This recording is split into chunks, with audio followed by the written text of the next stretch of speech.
जांच बाजार में सबसे अच्छा चीज है कि यहाँ का जो माहौल है, हम लोग का जो पूरा टीम है, यहाँ के रहने वाले सबका तरफ से इतना सहयोग मिलता है, इतना अच्छा वातावरण है कि एक तो फैमिली जैसा लगता है यहाँ पर आके।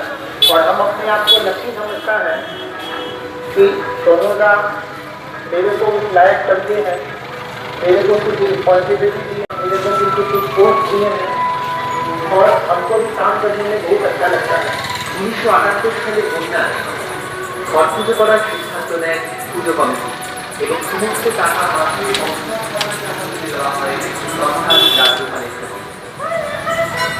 পুজোর প্রথম বছর থেকে ঠাকুর করতেন শ্রীকৃষ্ণ পাঠ, তার বড় ছেলে রুদ্রজিৎ পাঠ।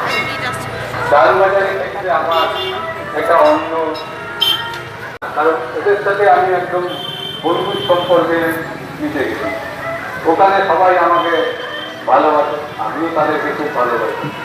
এখানে ঠাকুরের কোনো মূল্য নির্ধারণ হয়, এইগুলো পুজোর পর আমরা চিন্তা ভাবনা করে আমাদেরকে টাকা পয়সা দেয়। এখানে আমাদের কোনো মূল্যমান্য হয় না, আমরা সঠিকভাবে